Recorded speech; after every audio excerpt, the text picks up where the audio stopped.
তুমি আমাকে ডিভোর্স দিয়ে দাও। এবার কি তাহলে অনিক বৃষ্টিকে ডিভোর্স দিয়ে দিবে? এদিকে তো সাব্বির মেঘলাকে সমস্ত কিছু বুঝিয়ে বলেছে। তাহলে কি আমরা মেঘলা আর অনিককে আবার একসাথে দেখতে পারবো?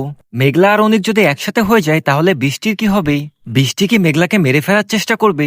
42 নম্বর এপিসোডে কি কি ঘটতে যাচ্ছে সমস্ত কিছু আজকের ভিডিওতে জানতে পারবেন। তার আগে যারা আজকে নতুন ভিডিওটা দেখতেছেন তারা চ্যানেলটি অবশ্যই সাবস্ক্রাইব করবেন। গল্পের শুরুতেই দেখা যায় অনিক বৃষ্টিকে বলে তুমি আমাকে ডিভোর্স দিয়ে দাও। এটা শোনার পর বৃষ্টি অনেক বেশি ভেঙে পড়ে, যার কারণে সেখান থেকে কান্না করতে করতে চলে আসে। ঠিক তখনই বৃষ্টির সাথে রাতুলের দেখা হয়।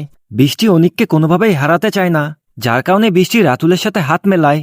এরপর রাতুলকে বলে তুমি যদি অনিক আর মেঘলাকে আলাদা করতে পারো অথবা মেঘলাকে চিরতরে শেষ করতে পারো তাহলে আমি তোমাকে আমার সমস্ত সম্পত্তি লিখে দিব। রাতুল এটা শোনার সাথে সাথেই তার প্রস্তাবে রাজি হয়ে যায়। একটু পরে আমরা দেখতে পারি মেঘলা তার রুমের মধ্যে বসে অনেক বেশি চিন্তা করতেছে।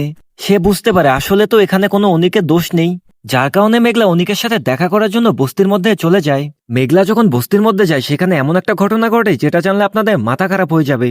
কেননা মেঘলা বস্তির মধ্যে বৃষ্টিকে একটা মহিলার সাথে কথা বলতে দেখে। এটা দেখে মেঘলার মনে সন্দেহ জেগে যায়, যার কারণে মেঘলা বৃষ্টিকে ফলো করতে থাকে। ঠিক সেই সময় বৃষ্টি মহিলাটিকে বলে আপনি এই বাচ্চাটিকে নিয়ে অনেক দূরে চলে যান, কেননা অনিক যদি কোনোভাবে জানতে পারে এটা তার বাচ্চা তাহলে আমি আর অনিক কখনোই একসাথে হতে পারবো না। এটা শোনার পর মেঘলা অনেক বেশি অবাক হয়ে যায়। যেই সন্তানের কারণে মেঘলার অনিকের এত দূরত্ব সৃষ্টি হয়েছিল সেই বাচ্চাটি তো আসলে মারাই যায়নি। মেঘলা বুঝতে পারে বৃষ্টি এই প্ল্যানটা করেছিল যাতে করে সে আর অনিক আলাদা হয়ে যায়। ঠিক তখনই মেঘলা অনিককে ফোন করে।